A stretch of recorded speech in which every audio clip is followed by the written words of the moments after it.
Hello, and welcome to the First Issue Club podcast, your weekly comic book reading club that covers mostly first issues. Why first issues, do you ask?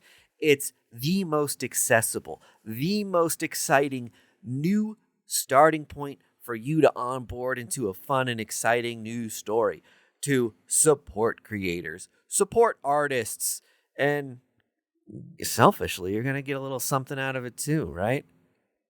Maybe you like, thrillers. Maybe you like erotic thrillers. And hey, we've got that in comics too. They turned erotic real quick. This'll turn you on a little bit, man. We're all just trying to find the thing that turns us on. And comics has that for you. It's your bag, baby. Whatever your bag be. And this is the First Issue Club motto that we're always coming back to. Whatever your bag be it. Comics be it. Okay? Okay, babe? Whatever your bag be, bag it.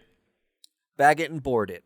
Now, that's a joke. That's a joke for the real ones. Time comic fans. We put our treasures in bags and boards. Yeah, so they're nice and protected. All our precious treasures. Okay, well, we're going to cover a handful of things on today's episode. Like I mentioned, first issues, but we're going to do a little bit of news before that. Not the heaviest week for first issue comic books. We're going to talk about some of these. I think we're going to cover Dead X-Men, Jill and the Killers. Yep. Kid Cudi's new comic, Moon Man, which is kind of like a trend in comics now, is rappers kind of having comic books. I think Kyle Higgins wrote this, right? So Kid Cudi and Kyle Higgins worked together. They worked together. That's the move, is someone who's been writing comics for a long time. Yeah. I think more or less takes someone's idea and then they put the writing credit on the rapper. When I think this series, Moon Man, is loosely based on the concept in most of Kid Cudi's albums that he toys around with. Okay. So, kind of like what Coheed and Cambria did. Yes. So for the Kid Cudi's version of that is, what if a guy hummed a lot and was kind of bummed? And like wanted to know if it was day or night. Mm-hmm. His signature hum. I love it. I'm a huge Kid Cudi fan, to be honest. He was great on Comedy Bang Bang. Oh, he was so good on Comedy Bang Bang. Another nerd thing. Improv comedy podcast. Does it get nerdier? Does it get any nerdier? I don't think so. I don't think it does. Unless they're playing D&D. Any other books you read that you're going to cover today? So I read Avengers Twilight #2. Okay. Just to play a little catch up and to make sure it was going in a fun direction. I can report now. It is. It is. Okay, the first book was very buzzworthy. I know it's kind of popped up on some of the top 10 hot books list, and people are trying to it's sold out, I think, and people are trying to scrounge for copies of it. It's got a little bit of traction on eBay, so I hear. That's weird. I think there's a first appearance or something in in Avengers Twilight 1. Does that not sound right? I mean, is it like an alternate universe thing? It's an alternate. It's not even alternate. It's just like a future that may happen. I don't know. It shouldn't be spec worthy. That's for sure. Sometimes comic book collectors get a little bogged down in this thing, which comics all the time go into alternate universes and parallel futures and all this stuff. And it's like, oh, this is the first time we're seeing Captain America in future universe A, Diversion 6. And right. You people are like, oh, it's worth $25. Yeah, you put first appearance on it on eBay, and then people start spending a lot of money for it. Don't let those vultures get you. Don't you let them. That's why you come to First Issue Club, so you don't fall victim to the spec sellers' evil lies. Our buddy Chris Hacker over at the Oblivion Bar Pod described it as Marvel's version of Kingdom Come, which is Alex Ross, DC's big event, that their Elseworld thing, and I felt that like that was a pretty apt description of what it is. All right, cool. And then I also read the DC Pride book for Black History Month that came out today. Right on. Yeah. DC's first issues this week were almost all annuals or like collected edition anthology sort of things. Yeah. The Wonder Woman's daughter thing, Trinity, came out this past week, and it just collected previously published stories. Those, I think the DC Pride book is similar in that it's like several shorter stories. Is that right? Yeah, I think it's actually DC Power. DC Power. Okay, it's not a Pride thing. It's it's for Black History Month. Okay. Yeah, it's an anthology of all of the Black creators doing stories in the DC universe, and it was so good. It was like rad, phenomenal. Now, was it the Milestone imprint, or this is just like larger DC universe? Okay, yeah, extended DC, not just specific to Milestone. I think the only first issues that I saw that we're not going to cover, Power Rangers Unlimited. Too many Power Rangers books. Too many Power Rangers. Yeah, Back in my day, there was only 5. Yep. Now all these in-between hue Power Rangers. There's magenta Power Rangers. Get out of here. Lapis Power Rangers. No. Come on. Mauve Power Ranger? Power Rangers. No. Get out of town. I think I saw a polka dot one once.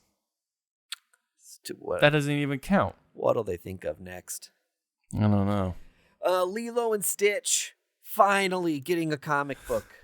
I did not know where that was going. Issue 1 out this past week. So if you're a Disney collector, get your grubby little fingies on that. If you're a Lilo and Stitch head, get on out there. All right, let's do some news, quick hits and reactions. That's the news buzzer. Perfect. Oh, yeah, the famous news buzzer. Yep, it's made famous from the news. Right, exactly right. Yeah. Before they met Huey Lewis. Yeah. If you're not in a city that has the news, you may not be familiar with the famous news buzzer, but it goes do. Yep. Sometimes it's in the morning and evening, or sometimes you just have evening, but it's pretty informative. Yeah, well, I'll be praying for a midday, but we can only ask for so much from our dear sweet Lord. And our local news team. The news. Okay. I did want to say this was just a funny thing. On. This isn't necessarily news, but my first thing that I saw that I just wanted to mention or discuss was that. Are you familiar with Marvel fandom? There's this website. I'm a fan of Marvel. There's a handful of websites that serve as like wikis or like the go-to wikis for all the like big publishers. Like there's a DC fandom, a Marvel fandom, and it's just an exhaustive list of every niche minor character and all the versions of them and their history, their first appearances, their deaths, their births, their real names, their parents, yada yada. An incredible amount of information that only the nerdiest of nerds manage and edit. One thing that I've noticed just this past week is that someone has updated all of the X-Men, every mutant to deceased. Because after the events of the Hellfire Gala, which was this recent thing. Sorry, I spilled my cup. Recent thing in Marvel Comics, if you're not following along, is the mutants on Earth were annihilated by a giant robot who is evil named Nimrod. And the idea that we know this is a temporary thing, right? That Marvel mutants aren't going to stay dead forever. But still, someone went through and updated every mutant that was killed as deceased, killed by Nimrod at the Hellfire Gala. It must have taken days. Days. Yes. Multiple days to go through and update this thing that's probably going to change in a month. That's how dedicated the fine folks at Marvel fandom are. So just kudos to the sticklers that are managing that site. I just thought that was really funny. I would love to get your take on what's going to happen with the X-Men, because you're right, because the eggs are gone. The resurrection eggs are no more, right? Yes. There was a mass slaughter at this year's Hellfire Gala. There was portals that went to nowhere where multiple people were lost. Do you think there's going to be one big last resurrection to end out this Hickman era? And then there's going to be there's going to be no more resurrection stuff? Or how do you think they're going to handle it going forward if there's no last giant resurrection of mutants? I'll talk about that while covering Dead X-Men later in the episode. You tease. You naughty tease. I have a take, and the X-Men have a way forward, baby. I do think that over the next couple months, as I clean up this spilled beverage with a single Post-it note at a time, which is oh my God, absorbent material. We don't edit these bad boys anymore, right? We're just like straight to your dome with video, and we could literally be on fire recording these, and we would not break. There is no getting up and getting a towel. So use your shirt as I get into my umpteenth Post-it here. I think there's a chance that they're gonna tease like maybe a few ways forward for this to happen. So maybe it's a little bit more of a surprise when it does happen and we save whoever we do save. Maybe it's not everybody. Maybe the creators of the next run, which have already kind of been announced that a new creative team is going to be helming the X-Men, and they want to kind of get back to basics. And because of that, they might say, let's maybe leave some of the more niche X-Men in the past, just because there's so many characters to manage right now that it might just be bye-bye to some of them for a while anyway. But I think there's a couple scenarios that they're setting up, and one of them is going to be the way that we bring back almost everybody. So we'll get into it later. Yes, we will. All right. Anything else on that? Topic number 2. Topic number 2. Supergirl got cast. We have a James Gunn, what would you call it?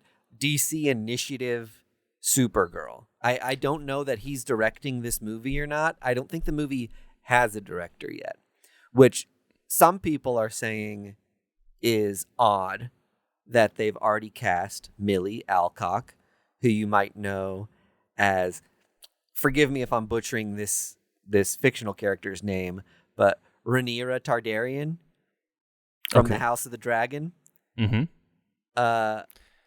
Listen, a name like that is so fictional and made up, you could pronounce it any way you want, my friend. Sorry if I've offended any Middle Earthers out there. I think with that though, with a superhero franchise, you want to start out on the right foot. You gotta lock down your star, even if you don't have a director. Yeah. Like, you know what the character is going to look like. You're immediately casting that role as quick as you can nail down the actress or actor that you want.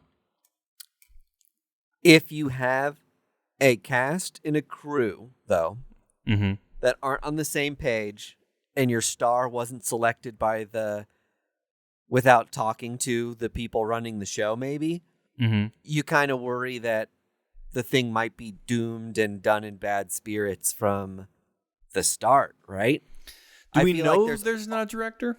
We don't know that, and I think people are maybe suspecting that James Gunn is going to direct this one just because we haven't heard about the director and they're already moving forward with so much stuff on it. Yeah. Oh, man, you're right. Casting Supergirl without a director set for her movie is very weird, says Matthew Vaughn. Yeah, The I've read that director should be casting the movie. Wow. Okay. I've read that a couple places. Interesting.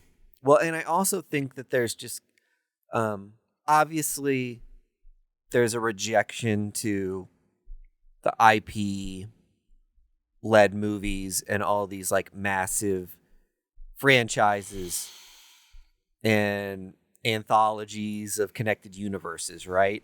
Mm-hmm. I just read a Christopher Nolan interview where he was talking about like he's done both things, right? Like he just did a biopic on a guy who, was working in quantum physics, and it made like $1 billion. Yeah. If that's not like a rejection of like these superhero IP led sort of Hollywood stories, then what is? But he's also the guy who did The Dark Knight, which you could also maybe look at as the thing that was like, let's bring prestige superhero stuff to the movie theaters in full force. I feel like that was the trilogy that really, really opened the floodgates on like, man, these movies are going to make like $500 million to $1 billion when they come out. So he just had an interesting perspective on like, there's a balance between these things. Marvel's kind of doing this thing where like they're trying to find these more auteur directors, and they're getting talented up and coming people to play these parts or just like buzzworthy people like Ayo Edebiri and Steven Yeun, right? Who are both people who were cast in Thunderbolts, who both recently dropped out.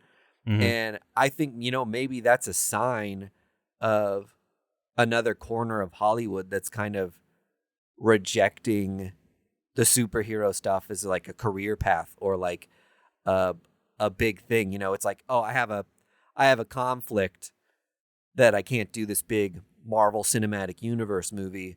I think there was a time where the Marvel Cinematic Universe movie would have been the conflict. A sure thing. Yeah. You know what I mean? And everything else would have been canceled because of it. And now we're seeing the other way around, where these people like aren't so willing to commit to these bigger superhero movies because they're kind of starting to flounder, or people are losing interest in them. So I don't know. It does kind of seem like a big, Warner Brothers is in charge of this thing and they're casting the people they want. And it's not necessarily like a singular director's vision as like a standalone piece. I think that's the part of it that's making people a little worried, but we could be looking into this way too far and way too far ahead, just after the casting of, a single person without knowing all the details. But hey, that's what we do, and that's part of the fun is speculate when we're given like little morsels. That's what makes good content, baby. If we don't create the drama, then there is no drama, and then we would be bored. All right, let's keep moving. This is maybe I'll skip the ultimate Black Panther thing. We know he's going to have a wife. I'll say that. And we already know who the wife is. It's kind of been like someone put a ring on it, going around. But yeah, I'm sure it's a vibranium ring as well. Mm-hmm. I do have a replacement news hit for the Black Panther thing. Katie Kubert, granddaughter of Joe Kubert and niece to Adam and Andy, is now the lead editor at DC for Batman. Really? Yes. I found that interesting because she has been in the industry for a while now. She used to actually be an editor at Marvel for some of the Avengers stuff and the A-Force books, and she has already done some DC editing for like the Batgirls stuff that's going on right now. The Batgirl series was great. Yeah, and so I was talking to some friends, and it's you don't typically look at who the editors are at these big two publishing houses, But we kind of forget that they really kind of are the captains of these big, like, cruise ships of Marvel and DC books. Architecting the bigger pieces that are crossing over. Yes, exactly. Because they have these big writing summits, Marvel and DC, once or twice a year that kind of lay out the framework for where these editors want these big stories to go.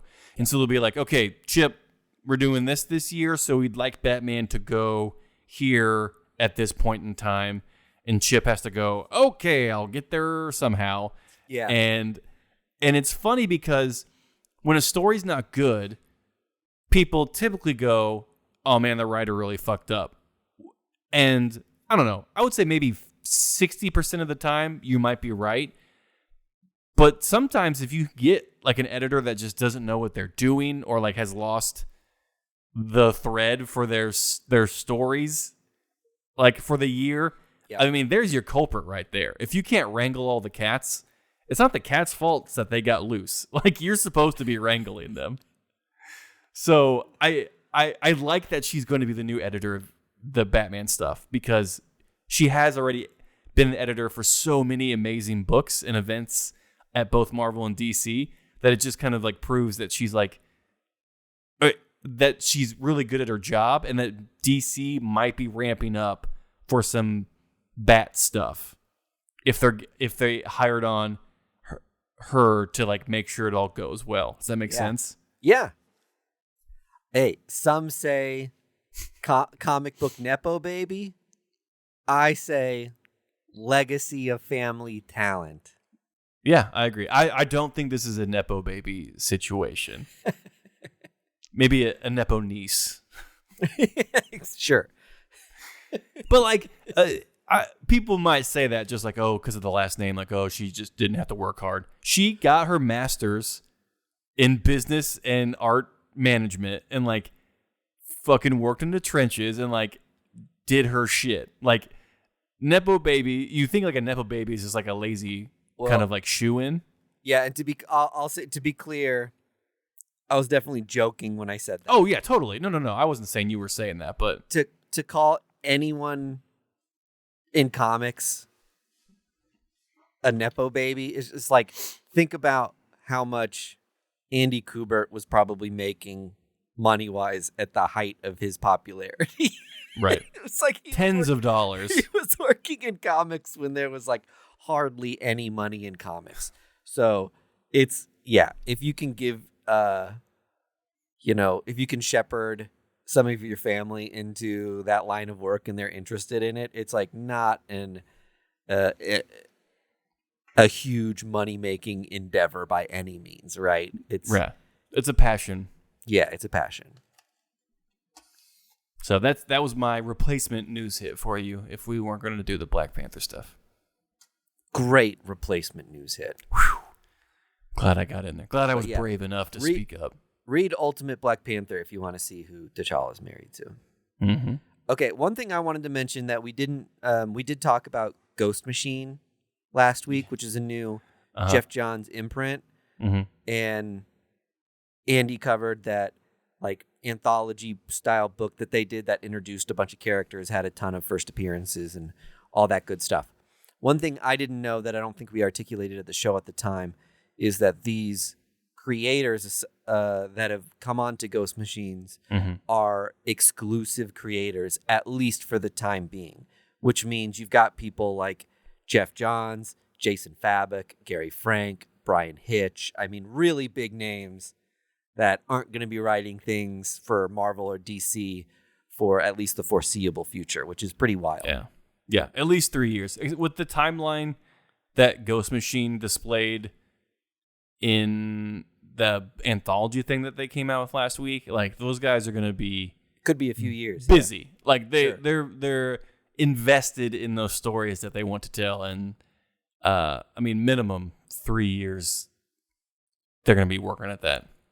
So we'll see. Good on them. I think it's cool to see like more people doing stuff like a Skybound or like Distillery, where you're just taking like all your uber talented friends and saying, we're making all these, we're telling all these amazing stories, and we're not necessarily keeping the part of it that's the big money making piece because Marvel owns the character or DC owns the character that we're telling these stories with.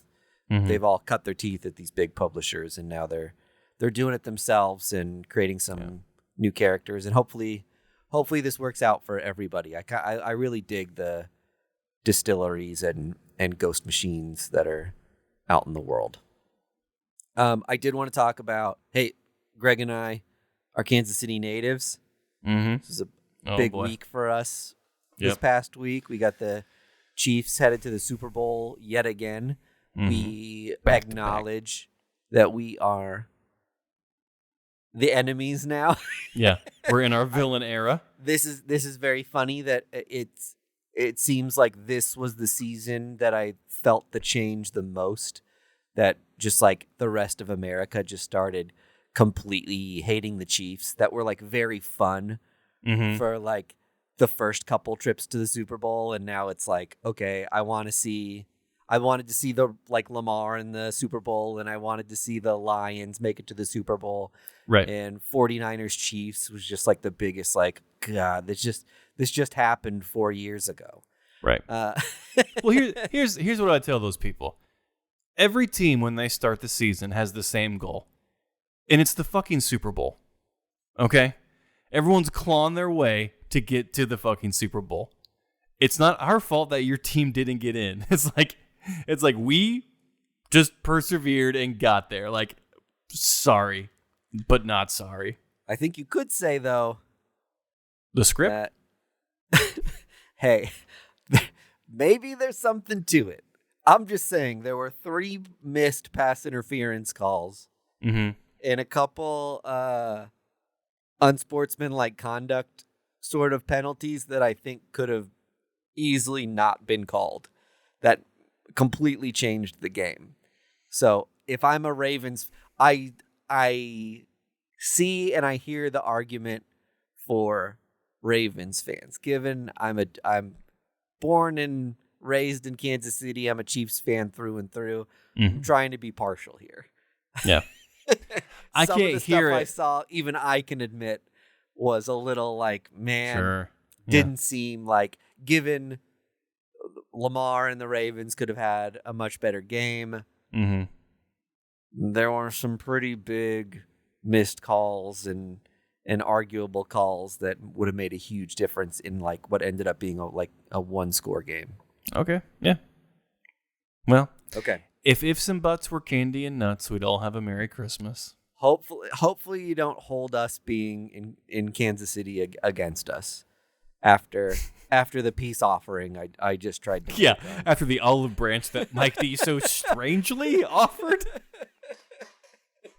He's like, we were a city of losers for the longest time before the Royals went to the World Series and the Chiefs started ramping up again. So I get the frustration of these like smaller market teams that doesn't seem like things are going their way. Which is kind of why I'm going to revel in it now, you know?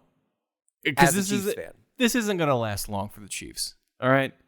Travis Kelce has to retire in a couple years. Patrick Mahomes will still be the football messiah in the next 10 years, so that's not going to change. But we will have some rebuilding years where we won't make it to the Super Bowl. So, oh, poor us. We're going to have seasons where we don't make it to the Super Bowl. Okay, all this to say, we've got Travis Kelce comic books coming out, and we've got Taylor Swift comic books coming out. The Taylor Swift stuff is weird. It's weird to me. Is wild. I don't think we have anything confirmed that she's going to play Dazzler in a movie. It's all rumors. Yes. And up to this point, there have been I think I've seen 4 or 5 different variant covers of illustrators drawing Taylor Swift as Dazzler. And now there's a Taylor Swift comic out that's getting tons of covers. And it is wild that you don't need these people's permissions to have them star in some sort of comic book. That buyers are going bonkers for these things that are getting printed by the buttload. And I don't think anyway will hold like monetary value in the long haul.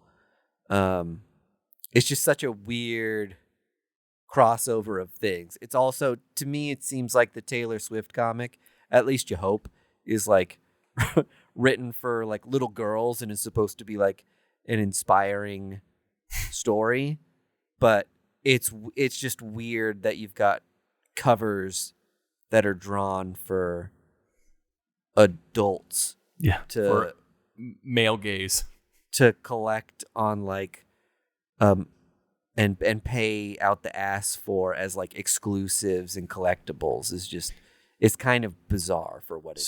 So I did the same find thing out for a Travis Kelce comic feels like it should be for like little kids, and I'm already seeing like weird buzz on it just because they're kind of famous, buzzworthy celebrities right now. The celebrity is on comic covers thing is just like, that's one corner that baffles me of like why people go so nuts about Eminem on a comic book cover or Jay-Z. Well, that one was authorized though. Cover. Yeah, still authorized or not. Yeah. It's just weird that people go so gaga for those things. You wonder, are those comic book fans or are those fans of the artists who are just like, oh, cool, I have something new to buy? I think it's a Venn diagram of all of the above. Okay. Because like there will be Taylor Swift fans who want this comic. I don't know how they're going to find out about it, but if they do, they might want it. Comic book fans, spec fans, the artist who drew it fans, and then just like inquisitive people that don't know what it is, but maybe just pick it up on a lark, you know? Right. And like it technically falls under the category of unauthorized biography. Yes. So that's how they can kind of squeak by legally with this stuff. Mm-hmm. I don't know who this is for because it doesn't make sense spec-wise, because even if you draw her as Dazzler or Deadpool, that doesn't mean anything. Like if she shows up in the movie.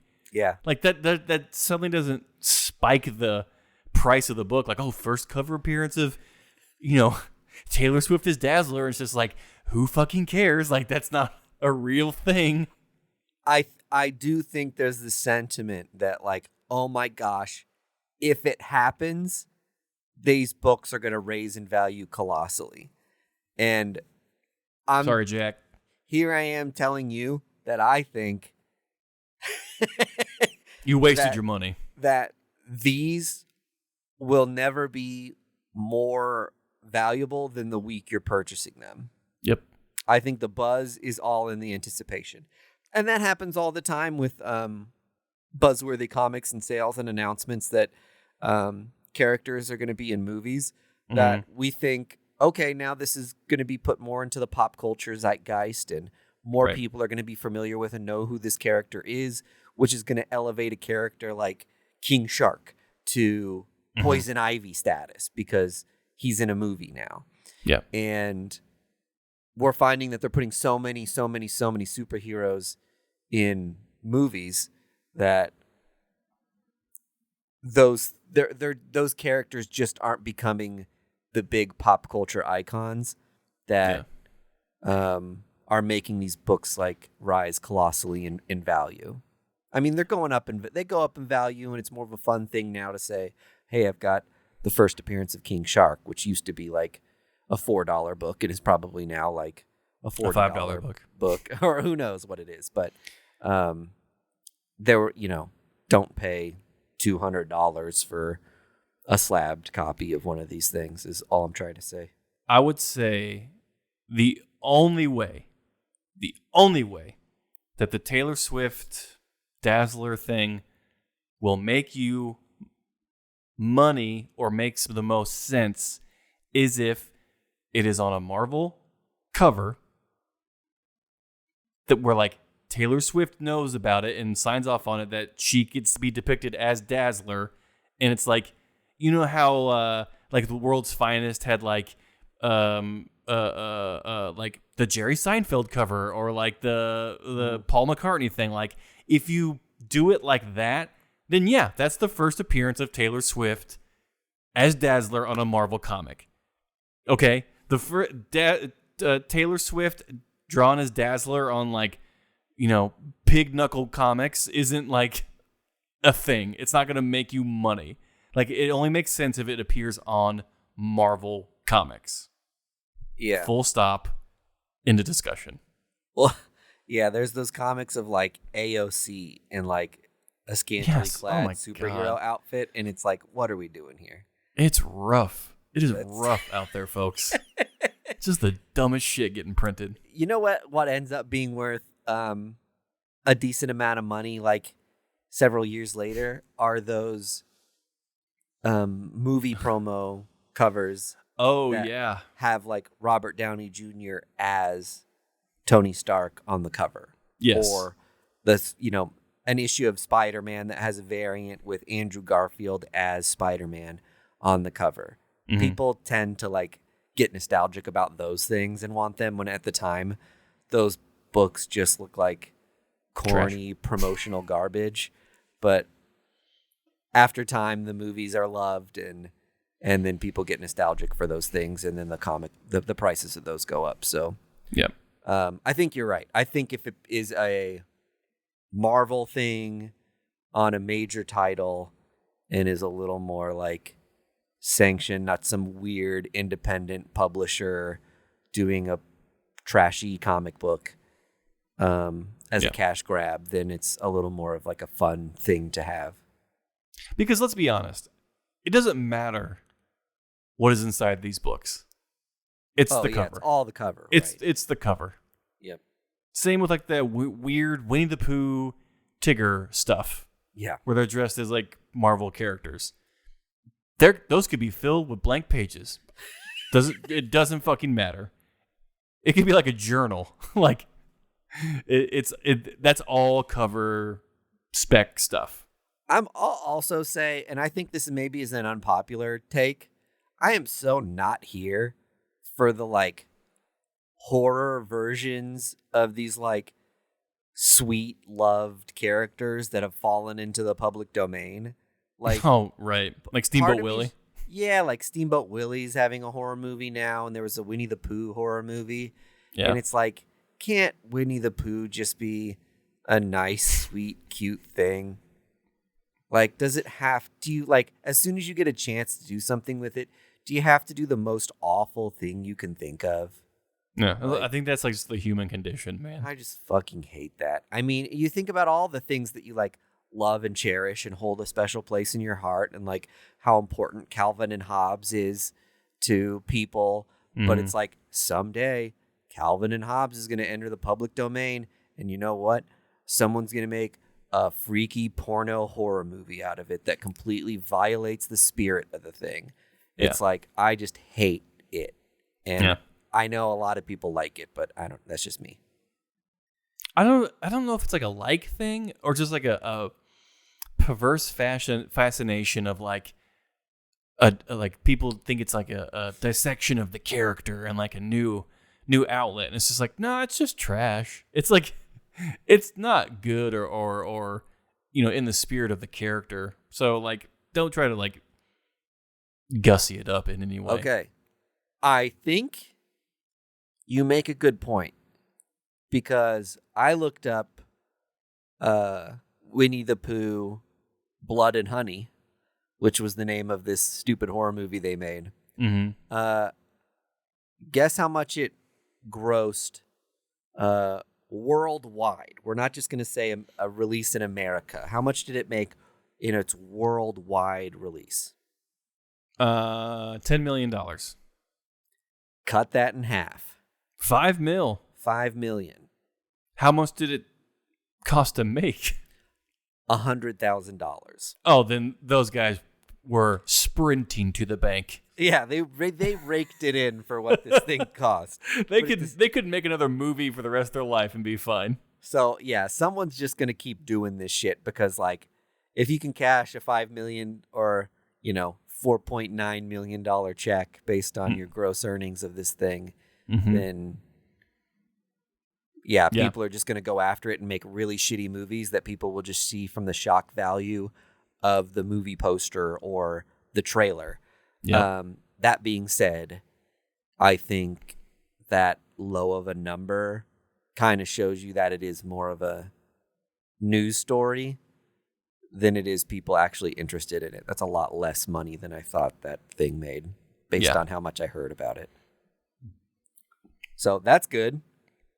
I've got more belief in people, I guess, that not a lot of us took time out of our precious day to see. I never saw it. Winnie the Pooh horror movie. Okay, let's get to our comic books.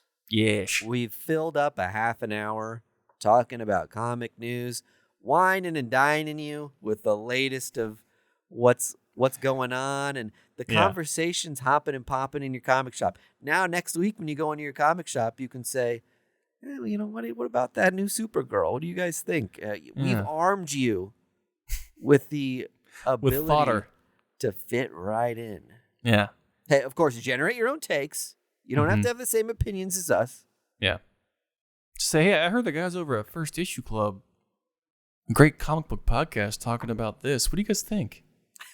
Put our name out there. Sure. Yeah. You're on the street team. I'm officially knighting you. Knighting you. as a street team First Issue Club member. So feel as long as you're, you know, not a bigot or a shithead, feel emboldened to throw our name out there. Yeah. Bigots and shitheads, no need apply. Okay.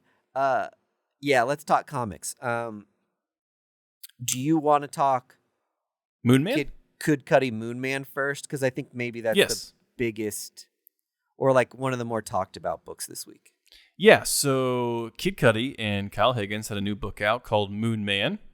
Can we talk about, so Kyle Higgins, Image Comics, we'll mention, is famous for the Massive Verse, which has books like Radiant Black.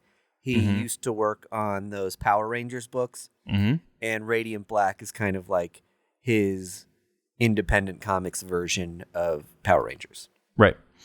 Like a more adult version of Power Rangers. Yeah, I think he experienced a lot of success with his Power Ranger stuff, but of course, all that money went to Power Ranger stuff. You know what I mean?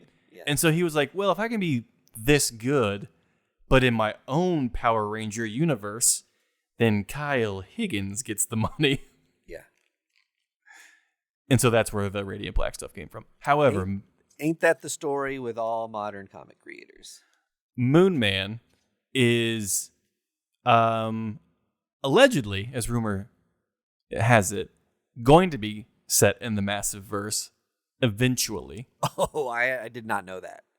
It is an interpretation or loosely based on the story that is told throughout Kid Cudi's discography about Moon Boy and his adventures. The story is about a team of astronauts who is trying to get to the moon, funded by a billionaire.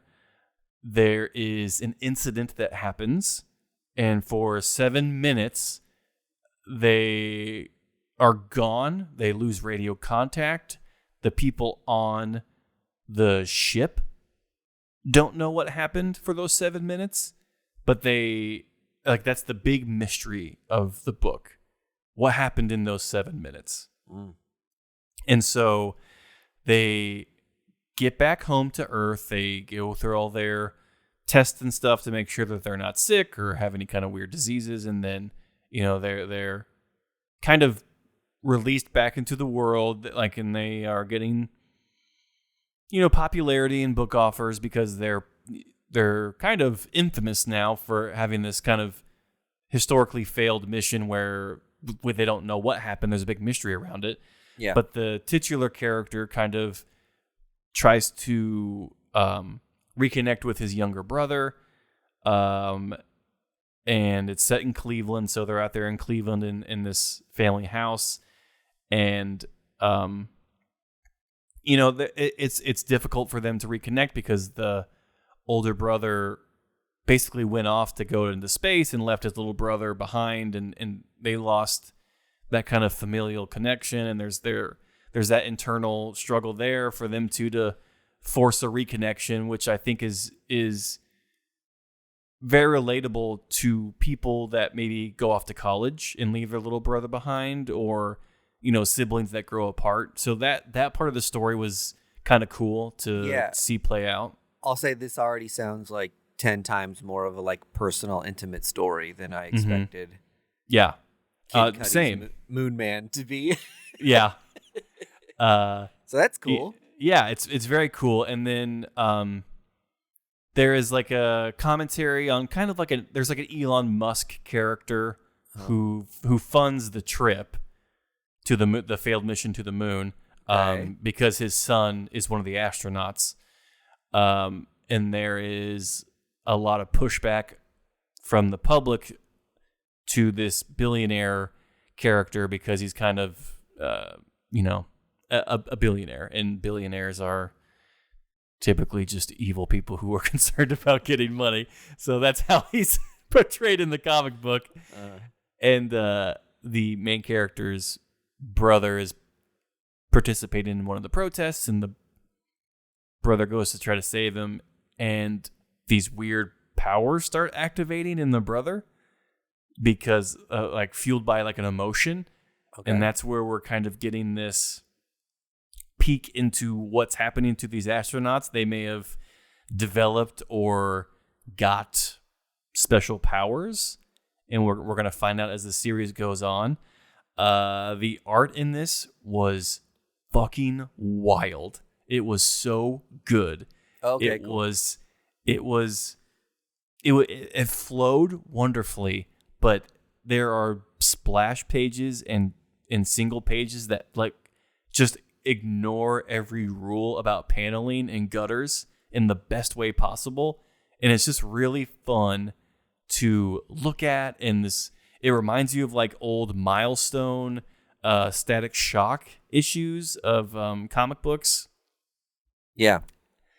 And it's just very, very fun and very, very cool and very, very Kid Cudi. It's not Ray Shremmerd, Shadow Man. It's not, Yeah, that book was bad. It's not Starboy or anything like that. This is definitely like a creator who understands the comic book medium. And I don't know if that's purely Kid Cudi's love of the medium, or if that's Kyle Higgins helping decipher Kid Cudi's like ramblings into a cohesive comic book story, if that makes sense. Yeah, and Kid Cudi does stand out to me as a musician who's a little more in touch with the like artistry and storytelling, especially kind of being in like R&B, hip hop genre. Like it is very like heavy on the feelings and emotions and some like abstract storytelling, very moody stuff. So I can see him like coming to the table with like if you're doing a concept album, you're probably the guy who can like tell a decent story yarn. Or yeah. Yeah, so it's a limited series, and whether or not its involvement in the massive verse is substantial is yet to be seen. But I'm actually pretty optimistic about this book and pretty excited about where it's going to go, mostly because it isn't some like uninspired quasi like comic book idea that someone who's not in like the know thinks what comic books should be. It's actually like a really interesting story told in comic books. So it's not like hyper violent, or it's not hyper like heady, or really like referential to the comic book medium, where it's just like becomes kind of trite, and you're just like, this is like so stupid and far removed from what comic book readers want from a comic book. Like, someone understood the assignment with this, and I think it's a perfect marriage between Kid Cudi and Kyle Higgins, to be honest. Yeah, that's great to hear. I will say, like, I do hate when you have a celebrity writing a comic book, and it's like, you can tell that there's this thing that commonly happens wherein someone says, hey, I want it to be clear this is for adults. Yes. And so it is just like unnecessarily violent with over-the-top language that just like does not seem natural, just to speak down to the readers and say like, this is raw. Grown-ups, right? And it's raw. And it's like, yeah, you don't need to like throw that in people's faces so much. Like, yeah. And sometimes these people will come in with like a specific scene they want done in the comic. Like, the stories are relevant, but they're just like, I want this one scene where like the character's just like in the rain and they finally figure it out and they have like this big moment. And it's just like, okay, but what's leading up to that? And what's the purpose of this big scene? You just want like a fun splash page? Then like get it commissioned from an artist. Like, don't horn yourself into like a publisher and be like, hey, I want to do a comic book, but only for this one thing I want to see in a comic. Because then it just seems disingenuous. Yeah, I think you're saying like cramming it all into one issue and not earning the moments. Or just cramming random moments that you identified with random things, thinking it's an interesting story when really it's just kind of hot garbage. Oh, no. But that book is not this, so go pick up Moon Man. It's very good. All right, that's great to hear. Yeah. Right on. Okay, so I wanted to talk about Jill and the Killers, which is out on Oni. Props to you, Oni, for releasing a big double-sized first issue here, which is something I feel like I don't see from them very often, but it really left a great impact for this story being told here. This is definitely YA. Okay. I have fun with YA stuff. Easy to read. I'll admit it. Yeah, easy to read. Like nostalgic. Popcorn for your brain. So if you're like me, you could pick it up. If you're a younger adult or you like other YA stuff, you can pick it up. I thought it was really cool. This book is written by Olivia Cortero Briggs, a controversial figure from First Issue Club's past. Way, way back. You may remember a certain book that I loved and that our one-time co-host Caitlin also loved.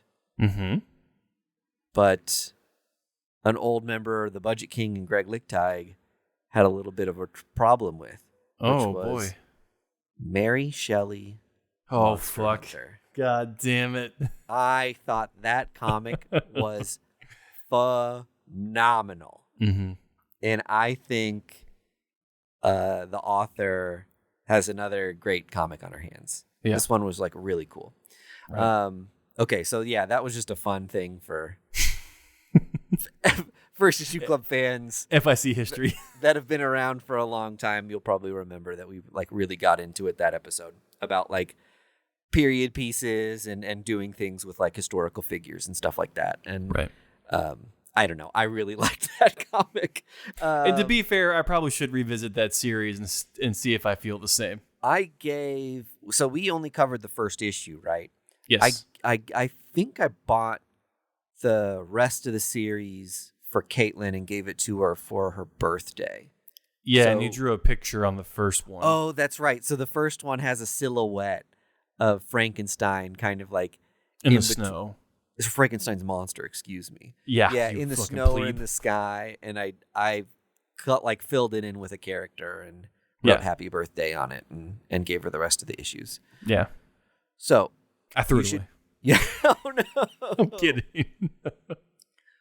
Okay, enough preface for this comic.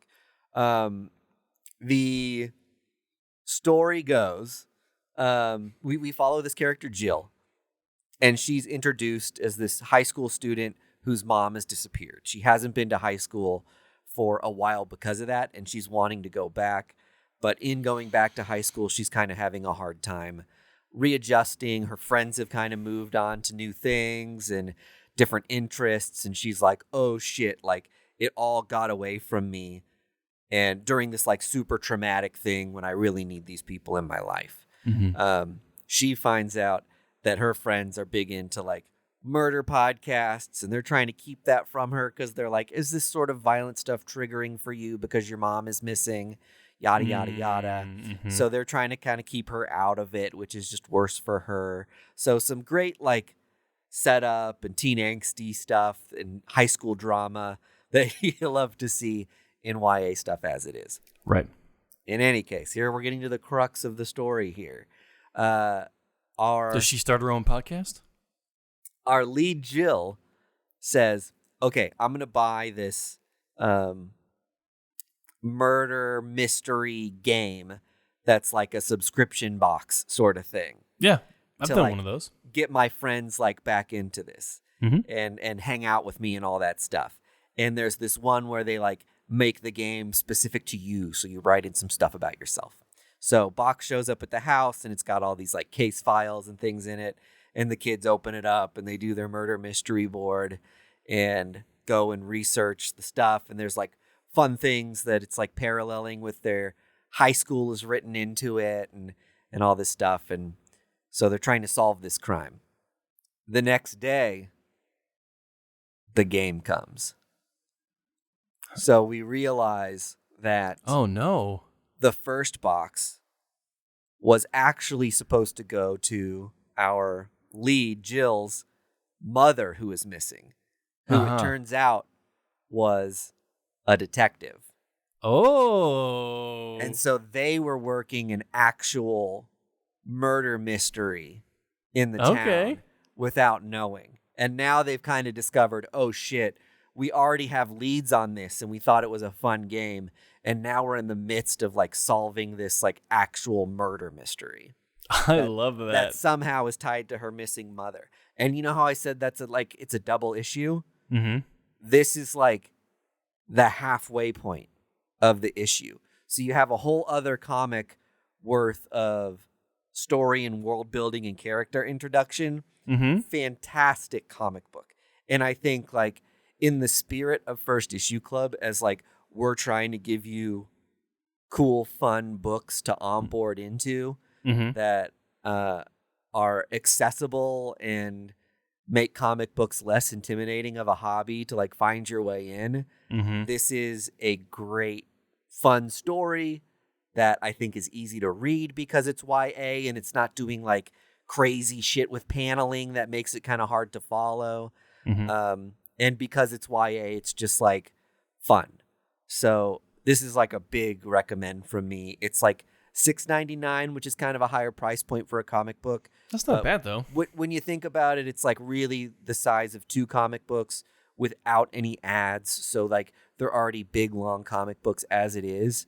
Like huge recommend. Jill and the Killers on Oni Press. Got to pick that one up, I think. Yeah, that sounds great. Big time. I love where it went in the second issue too. Okay. Or not second issue, but the second half. Half of the first issue was really cool. So I'm leaving a lot out intentionally. Just supposed to give you a tease here if you're going to read it. I don't want to spoil the whole thing. Did you want to talk about the Black History Month book? Yeah, so I read the DC Power book that came out to celebrate Black History Month. Marvel and DC both kind of do this every February, and it highlights POC creators and characters on both publishers, and it's normally an anthology series of different stories highlighting different characters. This one is no different. It highlights like characters from Far Sector. It does Superman and a bunch of other characters in the DC universe. And I rarely ever say this, but every story in the book was a heater. Like everyone was so good and fun. And the the difference in art in each story was so refreshing. And like, I don't remember a time in an anthology where I got such diverse art each story that kind of like really led you through the book and like encouraged you to keep like flipping the pages and exploring the book. So it's difficult to go into each story individually without bogging you down and like making this episode 2 hours long. You just have to go check it out. It's so good. A lot of amazing creators on this book. John Ridley does an amazing story in the middle of it. So yeah, go check it out. It was phenomenal. Yeah, I'll say I think there is a bit of like, sometimes there's a stigma about these anthology books because they do cost more money typically. And a lot of times they're just like fun little side stories that don't necessarily like have major repercussions and bigger storylines. So a lot of people skip them because they are looked as like adjunct or bonus in addition to optional reading. Right. But however, things like DC Power and all of the Marvel Pride books that they do and Marvel Voices are comic books where you're featuring underrepresented creators and underrepresented voices in comics. Yep. And because of that, these creators are fucking bringing it.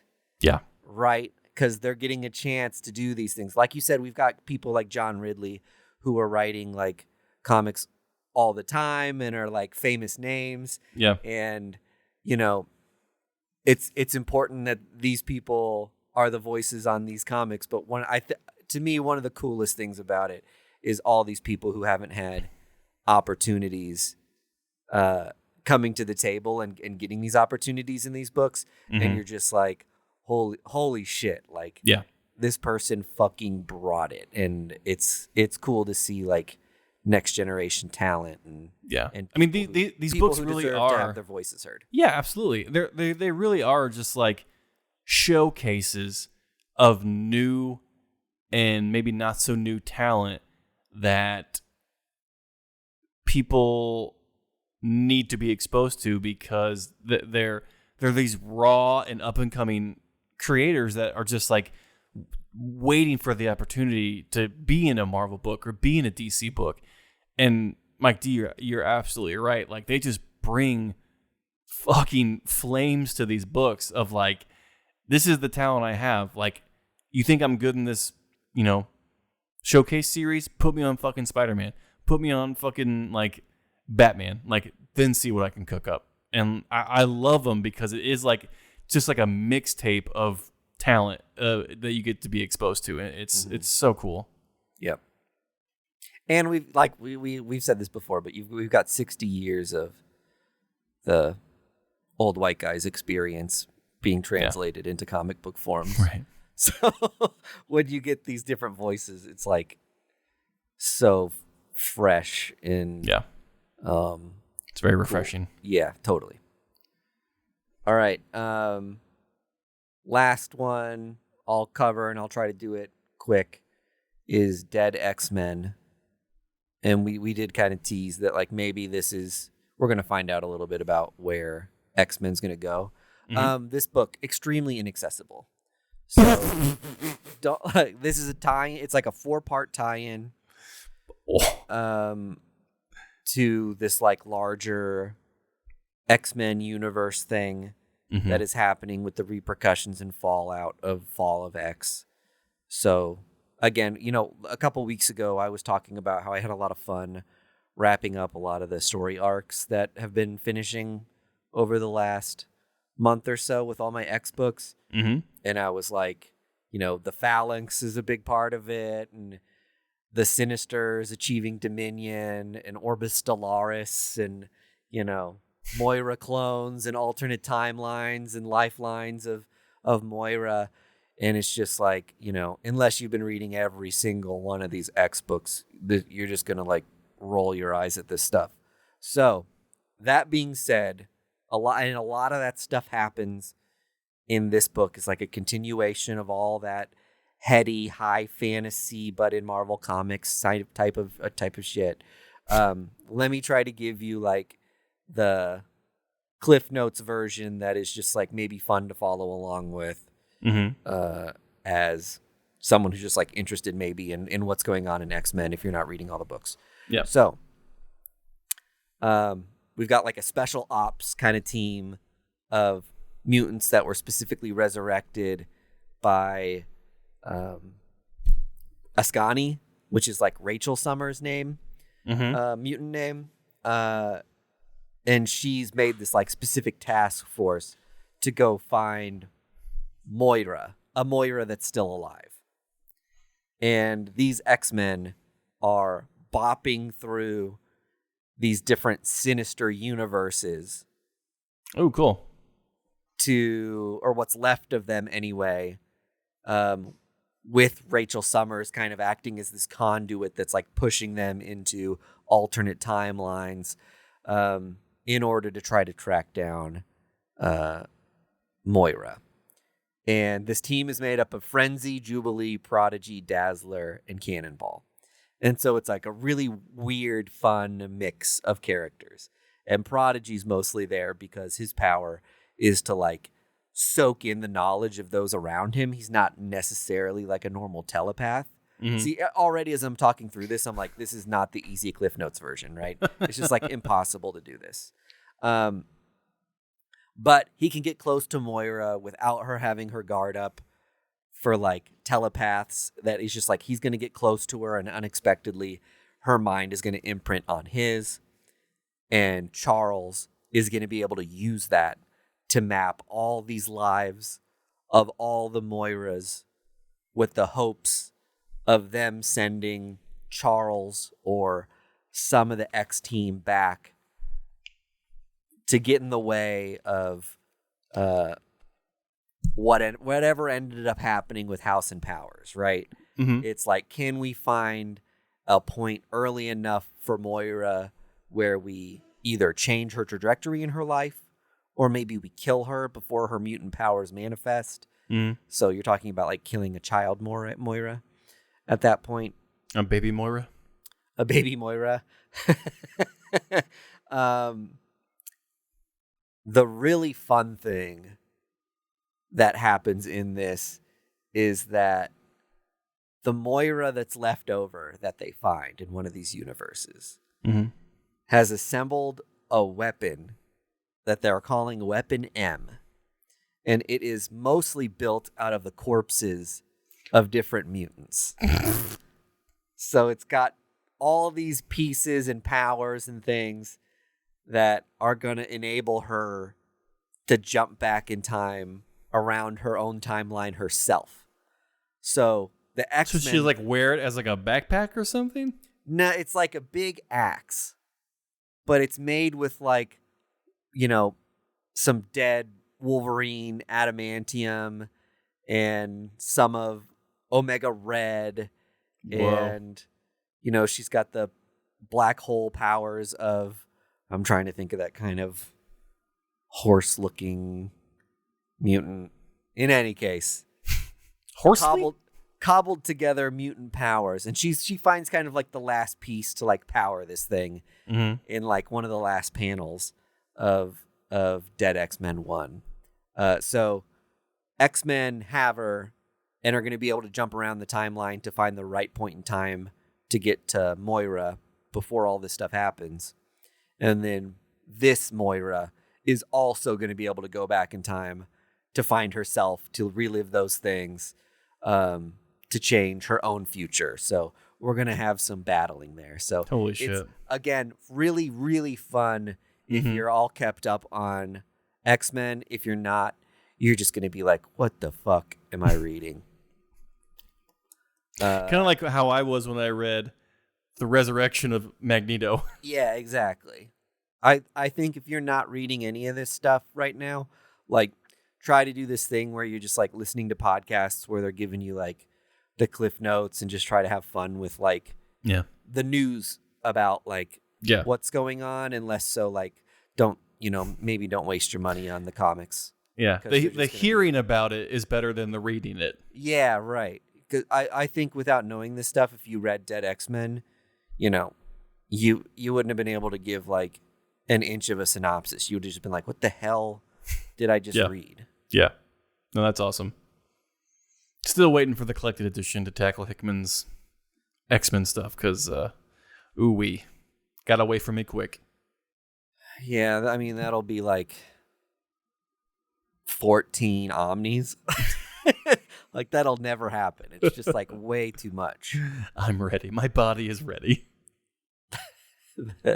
I think, you could potentially put together like Claremont era Omnis, at least for like his Uncanny, like, couple hundred issues of Uncanny, and then maybe some like separate tie-in books to like read Excalibur and some things like that were going on or tying in, or New Mutants that were happening at the same time, which were, themselves like 100 issues that like spun out once he left. Yeah. But the Hickman, what we're calling now the Hickman era of X-Men, just had too much. Dozens of titles and way too much stuff to ever really, really collect. Yeah. Ugh. Bummer. Well, guess I'll never know about it.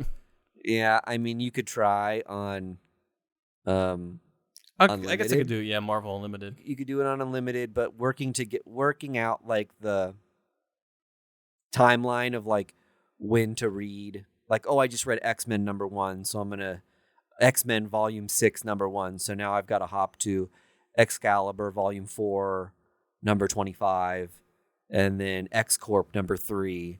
Like, sussing out that reading order now sounds like a complete nightmare. Yeah, 100%. And it would, like, in real time, when did House and Powers come out? Do you remember? I'll look it up real quick. 2017? 16? It's been longer than we think. I fear. 2019. Really? 2019. Yeah. Okay.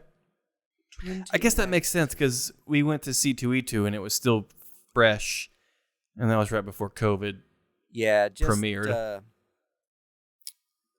They just announced Swords of X, or 10 of Swords, or whatever they were calling it, X of Swords. Yeah.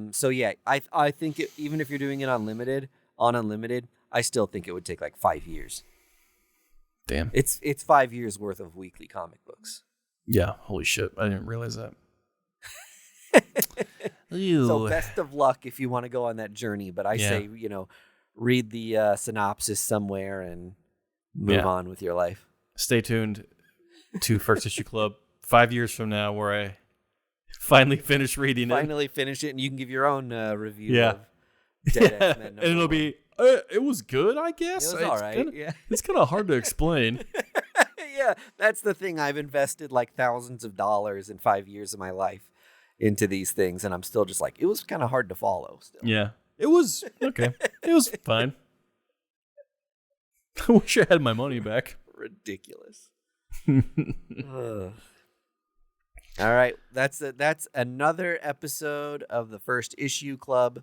You're gonna get the details in our outro, but just to reinforce them, we've got a Patreon if you want to get some more First Issue Club goodness. Oh, Greg's got something to interrupt me with? No, I'll count you off. You were counting me off. We've got a Patreon that you can join us on for about a bonus episode every week. We've got videos on YouTube.